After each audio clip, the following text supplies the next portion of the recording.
Hello and welcome to the News9 Plus show on the world's first news and current affairs OTT platform, News9 Plus. Iran has raised a red flag of revenge. Reports suggest that this red flag is rarely raised outside of the Muharram festival. In fact, the last time it was raised was after the killing of IRGC commander Qassem Soleimani in 2020. Iran has raised this flag again on Wednesday after the killing of Ismail Haniyeh in Iran. Supreme Leader Khamenei has ordered Iran to strike Israel directly. How will Iran retaliate? And what does this mean for West Asia?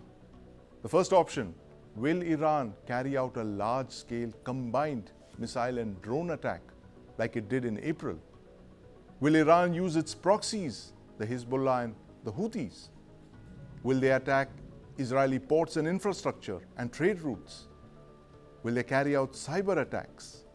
Or will Iran go in for a direct attack on Israel as well as simultaneous strikes by its so-called axis of resistance factions? To talk about this, I have with me Itai Melchior, who joins us from Haifa. Major General Sanjay Meston. In the studio with me is my colleague Aditya Raj Kaul. Gentlemen, welcome to the News9 Plus show. So I'm going to ask both my guests the top options that Iran has for retaliation. What can Iran do to retaliate for this attack as a face saver, keeping all of these below the threshold, below the fact that of a wider conflict, which they clearly don't want at this moment? I think, Sandeep, your question itself has highlighted keywords below the threshold level and what you can do. The fact of the matter is that you also mentioned face saving. Exactly, this is what the whole problem with Iran is. It is face saving, and especially Yes. the public, because tomorrow also, I also feel, one of the consequences of this would be lack of the public sentiments or lack of, faith in the leadership of Iran. And therefore, there could be public resentment. Even if they launch a so-called April kind of attack, there's going to be a lot of public resentment. And we should not be surprised that there could be a lot of protest in Iran itself. And as it is, they have got large number of human rights issues. So that could also spellbound into all these kind of things.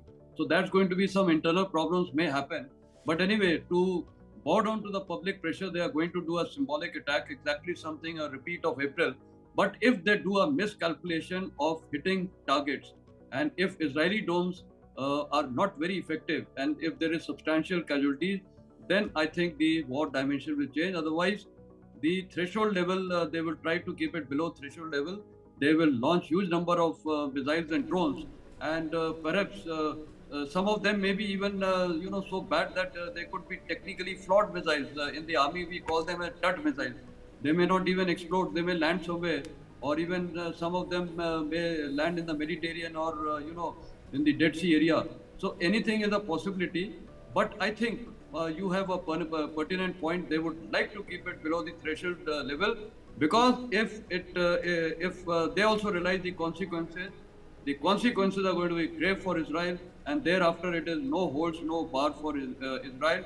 They will, I think, sort out all their top military and political leadership, including Khomeini. And now they are aware, I think they would have sleepless nights, that when is the next missile going to target them. So keeping this in mind, I think Iran very well knows, and especially with the US fleet presence in Mediterranean and Indian Ocean, etc., I think they will be doing this attack, some kind of attack which would be below the threshold level, and just to show to the world and publicize, yes, we have kept our identity and integrity and sovereignty, and we have attacked, and we have got the right to attack. Exactly the way Iran and Pakistan did recently, exchange of missiles. They also did, and they also did, and that's it. So I think it will be something on that level. Otherwise, I've already explained the consequences, and then they will suffer in the end. Right. Itai, do you believe that Iran's retaliation will be on the lines of what happened in April this year? Could you just outline the possible options they have before them at this moment?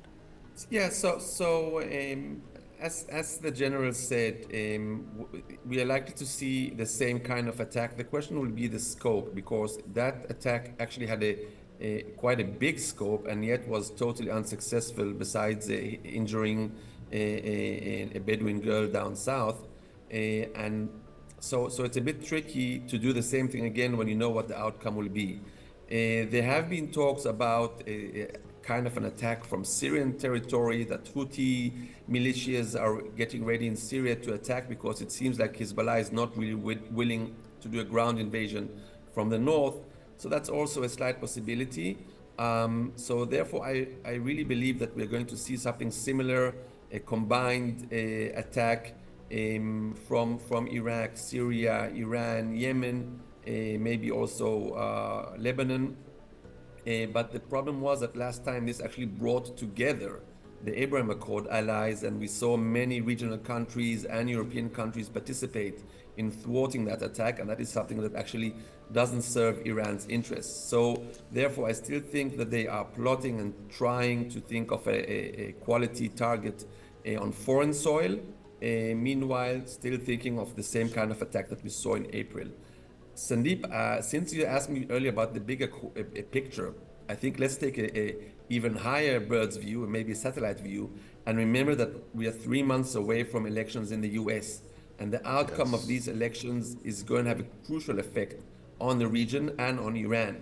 Just look at the sanctions regime on Iran in the Trump administration and in the local one. Yes, there's just new sanctions imposed yesterday on several entities and individuals in Iran and China related to their missile and drone program, but their oil exports have grown, and a big part of their income is from that. And there are talks, at least on the Republican side, there's even a bill proposed by Senator Graham that will impose very high tariffs on goods imported from countries who trade with Iran on oil. By the way, India is also a small trader here, but it's mainly China.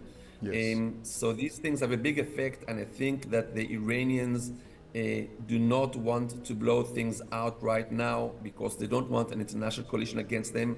They don't want a strong anti-Iranian sentiment in the US. They don't want the oil prices to go up, because that doesn't serve also the best interest of residing American presidents. So the big question is, what is Iran going to do? And the options are a few. One is a combined attack, the same way we saw a few months ago in April, when they launched hundreds and thousands of rockets and drones from all fronts, from Iraq, from Yemen, from Syria, from Iran, etc. Another option is attacking Israeli targets. In Europe, we know they've tried before, in Europe or in Latin America. There have been attempts also even in Indian soil in the past of attacks against Israeli diplomats. Yes. So that is also something not to take lightly. But in the end, if you look at the bigger picture of peace in the Western Middle East, as you call us, we think we are the center, of course, of the world. But if you look at that, I think that in the end, we've clearly seen that Hezbollah is not looking for an all-out war. Right. And therefore, if we're only left with the exchanging attacks remotely with missiles and drones, then this is not something that will create regional instability. My index is always, and you know, we've talked in the past, since I also look into economics, first thing I look and see is what's happening to oil prices. Right. And we see that there hasn't been a major change to oil prices in the last few days. So therefore, I think that the general feeling is that we are not looking at a big change in the current situation right now. You're not looking at a big change in the current situation right now. That's a relief, Aditya, because every time there's a major attack of this nature, we worry about the war spiraling out of control and more countries being pulled in. But as Itai mentions, that the fact that it seems to be something that would be localized, and this attack, this retaliation from Iran, could just be another such attack like April. Is there any apprehension whatsoever in our foreign policy establishment that there could be a wider, the conflict could actually expand beyond the Middle East, beyond, pull other countries in? We're fully aware of the fact there are American aircraft carriers in the region. What's the sense? How is India's MEA looking at this situation right now? Firstly, I would say, Sandeep, that it's already a regional conflict. Right. It's already far beyond, in fact, the Israeli territory and Gaza. We've already seen retaliatory action by Israel in the last few days against Syria, against Yes. Iraq, and other actors who are working at behest of Iran as its proxies. Yes. We have continuously seen Israel reacting. We've also seen, apart from the retaliation that Israel did in Beirut, Yes. a very strong message from the Israeli government to Hezbollah that any kind of a retaliation from Hezbollah that actually leads to civilian casualties again will lead to a full-scale war. That kind of a warning has already gone down. I Right. would agree with Itai and the General, where they say that there won't be a major escalation of the regional conflict. Again, from the Indian government perspective as well, they are monitoring the situation very closely. Yes. They have very close and strategic links with a lot of countries in the Middle East, Right. including that of Israel. And we have, of course, sent a lot of humanitarian assistance to Palestine. And we remain in contact with all these establishments. But I don't think that apart from the connectivity projects and sea Yes. routes being affected by Houthis and others, there will be an expansion Right. of this conflict. But Right. as with any conflict or war situation, Indian government is monitoring this very closely because Yes. this affects not just oil prices but connectivity across this entire region. Right, absolutely. Thanks very much, gentlemen, for this. Iran will strike. It has no option. It's a face saver for the Iranian regime to hit back at this wave of assassinations, especially this very high-profile assassination of Ismail Haniyeh in the heart of Tehran. But its options, as our esteemed guests have told us, are extremely limited. It's fighting against time, it's fighting against space, and it's certainly fighting against opportunity. But thanks very much, gentlemen, for joining us this evening to talk about Iran's diminishing options in the face of Israel's resurgent attacks and assassinations against it. Thanks very much. Yesterday, Donald Trump brought race into the US presidential elections. The former president appeared before the National Association of Black Journalists in Chicago, and he claimed that Kamala Harris, the first black and Asian American vice president, had in the past only promoted her Indian heritage. First, let's listen in. I've known her a long time indirectly, not directly very much, and she was always of Indian heritage, and she was only promoting Indian heritage. I didn't know she was black until a number of years ago when she happened to turn black, and now she wants to be known as black. So I don't know, is she Indian or is she black? She has always But you know identified what? as a black I woman. She went to a respect either historically black one. college. I respect either one, but she obviously doesn't, because she was Indian all the way, and then all of a sudden she made a turn and she became a black person. Just to be clear, sir, do And you I believe think, that I think she is somebody should look into that too when you ask continue in a very hostile, nasty tone. I have been the best president for the black population since Abraham Lincoln. That's my answer. better than Now, why does it really matter, race, in the United States? In fact, why is identity politics in the US such an important thing? To talk about this, I have with me Ambassador Suresh K. Goyal, Ravinder Sachdev. In the studio, I have with me my colleague Justin Thomas. Justin, first reactions on hearing what Trump said. Is she black? Is she Asian? She's Indian earlier and now she's become black? Because Trump, see, it's the same case came up with Obama also when he was talking about his birth certificates and all that kind of thing. So he has that tendency of pushing his opponents into a corner on these issues. And race is as important in US like caste is important in India. I was just coming to that. Yeah, so that plays a very big role in terms of how you are going to, your voting alignments are going to be made, what kind of people you need to target, the population. Yes. That all things come into fore when the race comes into play out here. So Democrat in that sense have made a good choice in terms of, I believe, the race card is going to be reflected in the VP candidate also Yes. running mate for that. Absolutely. So we are going to expect that, while at the same time Trump has gone with what the Republican candidates also wanted. So him going to this event specifically, he wanted to, obviously appeal to the other communities, the black communities. Yes. But the jury's out on how the things are going to out for him. Absolutely, jury's out, and it's just about a little over 90 days we'll know. But Ambassador Suresh Goyal, isn't it very interesting what's going on in the US right now? The US is a progressive country. It's way ahead of India on many counts, it seems. But when it comes to basic issues like, race, it's very similar to the Indian elections. As Justin pointed out, Ambassador Goel, the fact that race is to the United States what caste seems to be to India. And here you've had repeatedly caste being raised, which caste is the Prime Minister, which caste is the opposition leader, all of that. What's your takeaway from this huge race debate that's on in the United States right now, this battle over identity, Kamala Harris versus Donald Trump?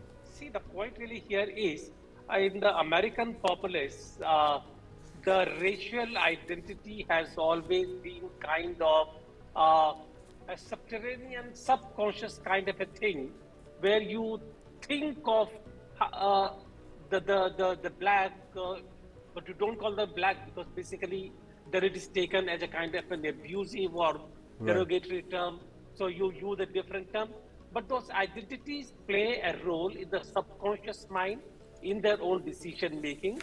But if you look at the previous election campaigns, with the exception of Trump, have you heard of any presidential nominee? But it is Trump basically, who is for the first time using a racial identity to question a nominee. So therefore, I would say this is actually more Trump specific, number one. And why is he doing it? Do you recall what his slogan for the USA is? His slogan is "Make America Great Again." Yes. Number one. Number two, what was his main platform? His main platform was the blue-collar white workers in the previous elections, because they were losing their jobs to the immigrants. And his policies have been always anti-migration, anti-immigrants. And therefore, what I see Trump, when he's saying all these things, is playing the immigration card in a kind of a very subtle manner, saying that these people who are here, we do not know who they are. Right. I mean, we have to look at it this way, frankly. These people, that's very well put there, that it's another Trump allegation. These people who, these immigrants, they're prone to taking U-turns on identity, and that's what he seems to be suggesting with this as well. But Robinder Sachdev, you think this is a very unique Trumpism that we just saw, that he's questioned Kamala Harris's heritage, by basically saying that she was Indian to a point and then she took a U-turn and she became black. But how do you see this? I mean, is this the start of what possibly could be an even nastier election campaign in the United States, where it's about race and you already have the Republican surround sound now building up, drumming up on the fact that, listen, Kamala is not even sure about her own roots and her heritage. She just chooses to ride whichever race card is more convenient to her nomination. What's your thoughts on these? All of the thoughts that you listed out are the same thoughts, I think. Certainly, the first question you had was a very big question. I'll say that. Is this phenomenon, across America, is it the new America now, or is it only a unique Trumpism? My thought to that is that it is definitely a very unique Trumpism, what Trump is doing, the narratives he's building in the country. But unfortunately, or whichever way, these will now become the long-term trend in American politics. That's one. Secondly, it reminds me also, in a very big picture, VP Singh Mandal Commission in India. In some senses, I think at least as very innocently, quote unquote, if I were to say I was a teenager then, we did not have any idea of caste and all. Yes. But the 89 thing in India, to my time, if I look back, kind of suddenly brought the idea that caste, yes, no, fair enough, I'm not going. So it could be that kind of a moment in American politics, I think, that wherein the various castes are getting more highlighted. But on the other hand, the flip side is this. This is marketing 101. Yes. You segment your market. You segment your segments by their demography, their age, their income standards, their geographic, etc. This is marketing 101. Marketing. And these politicians, yes, absolutely. And these politicians, be it in India, in India we have, all parties make exact calculations in each constituency, how many of A, B, C type people, and then whom to give the ticket to, etc. That's what's happening on very scientifically. Right. Okay, so and that is also happening scientifically in America, was happening, let's say. But Trump brought into it, he kind of came in and like a bull in a china shop. He's just kind of he's taken off, and this is definitely driving multiple things in America. For Trump, you see, as Ambassador Goel was mentioning, his base, one big part of the platform is MAGA, Make America Great Again. Yes. The point is, when was America great? That they want to make America of that kind. Right. The America of the kind that MAGA and Trump and all romanticize and talk about is like, let's say, the 1950s America. Right. Okay, and Trump has himself also said that that was a great era. Trump would have been a young 10, 12-year-old, 14-year-old kid then. But the perception of America of the 50s, wide open spaces, single family homes, mom at home, Yes. dad goes to work, has a car. Absolutely, the golden age, so-called, if you can the call it that. golden age. Yeah, he's invoking the golden age of the United And States. no other colors, Yes. quote unquote, no other skin colors, right? Right. So that's the utopia they want to make. Right, absolutely. That's a utopia that Trump is kind of promised. But Justin, I was listening to this MAGA, Make America Great Again. It reminds me of Raga, what Raga is doing back home with the caste census. And he's also kind of playing on the identity politics kind of thing. But interesting observation by Robinder, that the fact that the United States is possibly going through what we went in 1989 with Mandal and, the identity politics coming to the fore. But more of this, you think? Where did it all begin in the United States? Was it with Barack Obama's campaign, 2009? I think identity First time. politics was always there, but it was at a sub-level. Yes. It was never out there. Absolutely, on your as Ambassador face. Goel mentioned, Yes, very exactly. subtle, it's very below subtle it was there. below the surface. Yes, because if I remember correctly, even when Barack Obama's fight, I believe, was against John McCain. Yes. And during one of his debates, a contestant talked about the race of his opponent, Obama's race. And at that time, John McCain, being a gentleman, army personnel, Yes. and he quickly raised out, he said, you shouldn't talk about it, you shouldn't raise that kind of Yes. thing. So I believe it was always there. Right. It's only when Trump came out, because he had to, because nobody gave him a chance when in 2015 against Hillary. Yes. So he knew he had to strike fast, and he took that identity politics out there, put it out in the open, and he went clearly, he said that, hey, listen, I'm doing it openly, maybe others are not doing it in that way, but I'm like this. Right. So I'm going to directly. So I believe Trump made that differentiator, is the person who had actually made the identity politics more out in the open, acceptable to people. Yes. And where the white Americans are clearly, because I have a lot of conservative friends out there, and they really identify with him, with all his policies, all the cases. Yes. It doesn't matter to Yes. them. But I think the fact that he tries to ensure that their interests will be kept, that comes out in fore, and that makes them popular among the Bible Belt, along all those conservative, blue-collared, and that's coming out in open, and he has set the tone for everyone to follow. Right, but I want to ask you very quickly, Justin, before I move on to Ambassador Goel, on the fact, Vivek Ramaswamy, when he was an early contender for the president, of course he dropped out. What was the kind of identity politics that Vivek was playing on? The fact that he was quite proud about his Indian roots. Of course, both his parents are Indian immigrants. But what has he been saying about this race debate that's on in the US right now? I think he played on the God part more than the race part. Right. The fact that he's very religious, he's very conservative in his thought process. Yes. I think that he identified more than the color to negate that issue of color. But then again, a lot of Trump supporters said, we like you, love you, but then again, you're not white. So that's the thing that jumped up against him. Yes. So I believe he's the future for the party. Yes. Because that's how the party is going to take the route. I'm sure he'll be given some responsibility, but at the time, the race right now that Trump is playing, nobody else in Republican Party can hold on to it, and that's why he was not really. He's the future, not the present. He's the future, not the present. But talking about the immediate future, Ambassador Goel, when you're looking at Kamala Harris, Democratic presidential candidate, she's yet to announce her vice president running mate. Who do you think it will be, given the fact that there's such a polarized environment right now in the United States, the fact that race is being invoked, and she's being targeted for supposedly taking a U-turn? What would be Kamala Harris's, who would be rather Kamala Harris's vice presidential nominee, you think? Is there a prize here for making the right guess? Well, I think there could be. If you're close to it, No, we could. no, Yeah, we could no. certainly. I'm not going to get into that kind of a game here. Sorry. Right. Because it's a very, very difficult thing.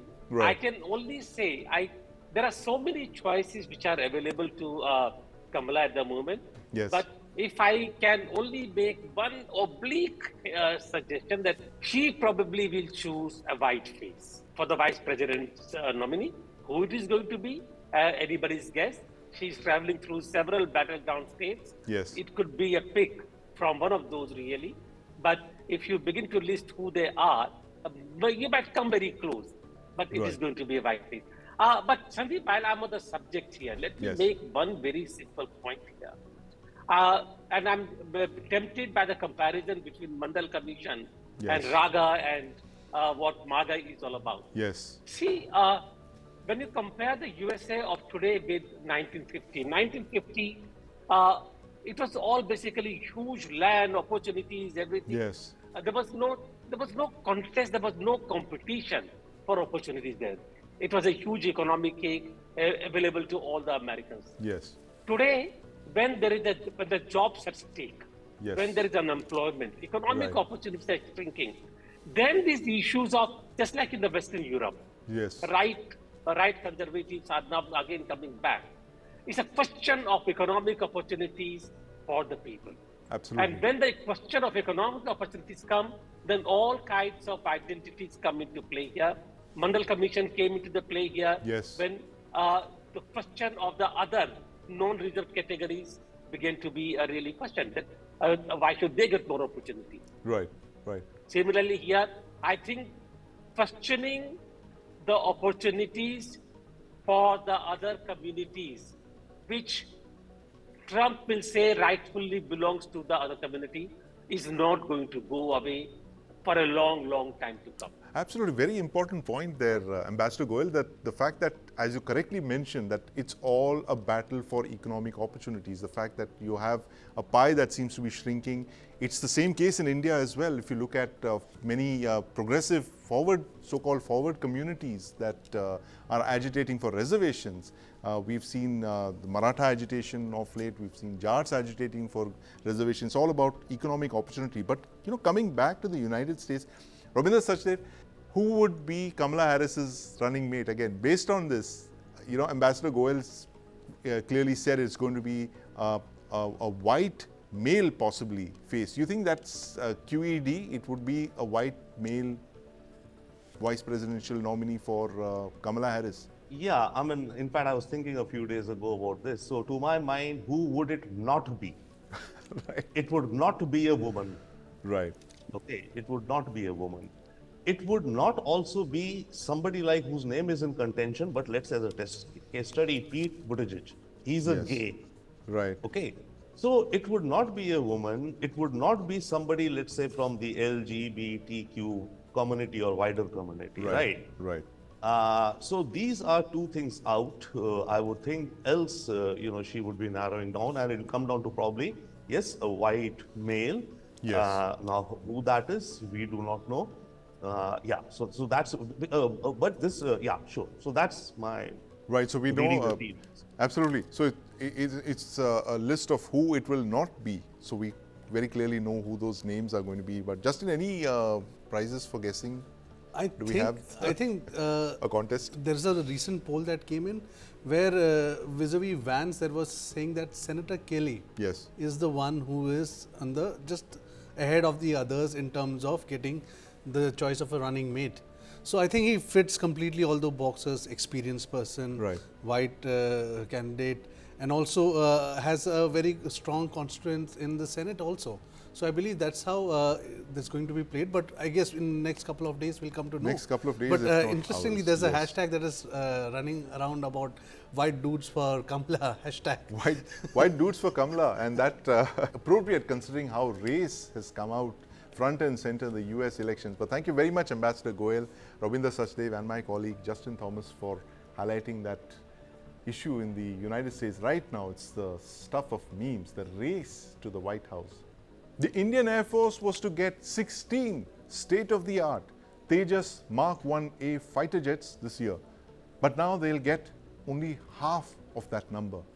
What is the hold-up? Why is there a question mark over this state-of-the-art fighter jet made by HAL and HAL's ability to deliver, to meet the timely delivery of these jets? My colleague Deepak Badana spoke to former IAF Chief RKS Bhadauria to find out. Let's listen in to his conversation with the former Chief of the Air Force. Thank you so much for joining us today, sir.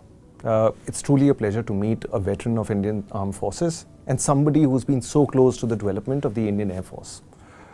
If I could ask you, how would you describe the status of the Tejas program as it is today? Tejas program is doing well as far as the initial order of 40 is concerned. That has been delivered and 2 squadrons are operational. The trainers were made last and that is in the process of final delivery. The Mark 1A was the next order for 83 Mark 1As. That started to roll out. So that production line has started. This year we should have 8, if I remember the figure right, deliveries to Indian Air Force.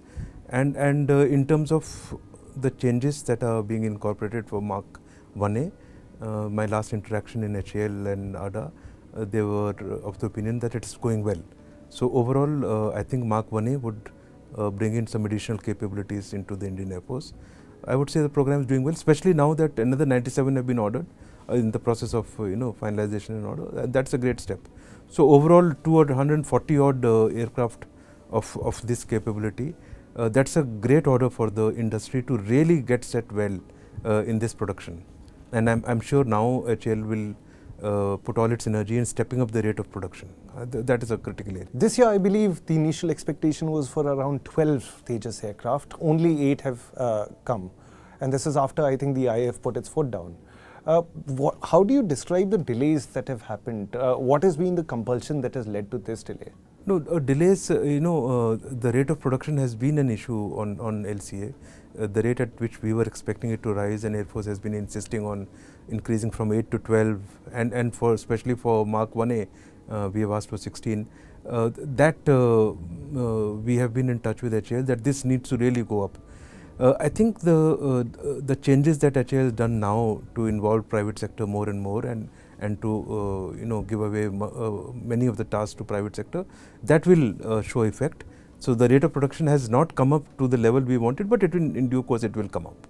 So this is an area that needs to be sorted, and I think the critical area there is to involve the private sector more and more. That wasn't happening to the level required, which is started to happen now. It should increase further, but at least it has started in much more than earlier. So one critical concern is the engine. I mean, there has been a delay in the delivery of those G404 engines. Do you think that has impacted the delivery of Tejas? Oh, yes, this I think recently this has been in the news, and this is really a matter of concern in the industry, in HAL, and in the defense circles as such. For the Air Force, it's a great concern. I think we really need to sort this delay out quickly. Given the special nature of relationship developing between India and US, I'm sure everybody is working towards early resolution of whatever these delays are. I think most of it would be really supply chain delays. We have to be cognizant of whatever has happened post-COVID. The entire aviation industry, the supply chains have got affected. So some could be those delays. There could be some elements of other delay. I'm sure everybody concerned is working towards it. But this is an area I think from industry perspective, it should get resolved soon. I think yes, sir. I mean, it is critical. India in the future is also planning to co-produce the G414 engine, which will go in, I believe, the Tejas Mark II, or rather the AMCA, if I'm correct. So do you think this delay will impact the future course of actions here? No, the two are unconnected. For Mark 1A, 404 contract which HAL has got into with GE, that needs to come on time. There are elements of delay there. For Mark 414, which will go on to Mark II, LCA Mark II, it will go on to TED-BF and it will go on to AMCA, the initial squadrons. Thereafter, AMCA will come up with the 5th generation engine. Okay, so that is where the TOT deal was agreed. If you remember this TOT agreement between HAL Yes, and of course. GE, and that I think is progressing. Whether I think the proposal is already there from US side, I haven't heard of a delay in that area as such. Although that timeline is a little more. Once the proposal comes, I'm sure some negotiation will take some time and the contract signatures. So that should be progressing well. So your stint as the Air Chief Marshal was, instrumental. People have credited you with actually expediting the Tejas program. What do you think were the biggest challenges when it came to overcoming, such a technical challenge? I mean, not every country can even envisage building a fighter aircraft. And this is something India wanted to do. I had the benefit of being involved in the LCA project and have flown it as a test pilot. I was part of the team. So I knew this project inside out. That was part of the reason that I had a lot of faith in this aircraft, and when things were in my control, I ensured that everything that can be done for speeding up operationalization of this con, getting on to further orders. We have to think long term. We have to really look at the industry perspective. Large orders are very important. Unless you put money in the industry, you can't grow. You cannot set up the right manufacturing base. And with 40 aircraft, you cannot go to a very high production rate. So these are all the ground realities. And it's not only me. It's a whole lot of people who I think were behind, doing the right thing for Tejas. And we are where we are because of that. So from Air Force perspective, I think we have put a full weight behind LCA. There is no doubt. And not only LCA, for our fighter production and design and development, the future programs into our Indian industry. So this leap of faith is, I think, one of the biggest changes that Air Force has brought in, technologically and capability-wise in our industry. So we at News9, we followed this program with great interest. In our interactions with a number of veterans, including former test pilots, they've said something, very special about the Tejas aircraft. One of these gentlemen described it as a pilot's aircraft, which I would imagine would be, a delight to fly. How would you describe the Tejas today, and what roles do you see it fulfilling for the IAF in the long term? Oh, I'll say the same. It's a pilot's aircraft. They are all right. Everybody is correct. And as far as I think you are asking, how does it fulfill IAF's role? IAF's capability in the task that has been it has been inducted for, it's doing wonderfully well. It's a very capable platform for its size and for the role it fulfills, be it in air-to-air in terms of combat, or be it for air-to-ground weapons. And we have plans of integrating a very good air-to-air weapon and many more advanced air-to-ground weapons. So in its role, it would really deliver for the Air Force. As the numbers grow and as our capability grows, let's say Mark 1 is more capable, it will have ISA radar, it will have air-to-air refueling, it will have other features in terms of electronic warfare, in terms of operational data link, etc. Therefore, the capability will keep growing. Mark 2, of course, will bring in even higher capability. So the capability map across the LCA projects from Mark 1 to 1A to 2 is good. And it is indigenous. It is a very important capability to induct into the Air Force, which is indigenous. The maintenance becomes easier, the upgrades become easier, the integration of a new weapon. We can develop sensor and weapon, but if we were to integrate on a aircraft that is imported, the timelines are 3 to 4 times, the costs are 3 to 4 times. So that is the biggest benefit, apart from the other benefits that the indigenous project gets to the service. I think one critical benefit out of any such project is the know-how that the scientists and the scientific community develops. Would you agree that building the Tejas actually builds the platforms that will help us make better, much better aircraft in the future that will actually serve India in the long term? Absolutely, absolutely. Any fighter aircraft, the technologies are high-end. When Tejas came up, there were 3-4 very critical technology developments. Let's say composites, fly-by-wire, automated systems. So these are very, your data fusions. These are good technologies to develop on and very successful. Many people don't realize that the kind of fly-by-wire, digital fly-by-wire that has been developed indigenously in Tejas is absolutely world-class. Absolutely.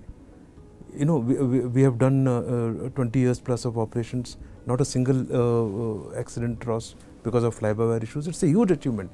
Overall, the development technologically, I think it's a huge step. Similarly, it sets a base in the country, in the military industrial complex, aviation field, from where you can really grow. So overall, technologically, I think it's a very, very big step, much more than people realize.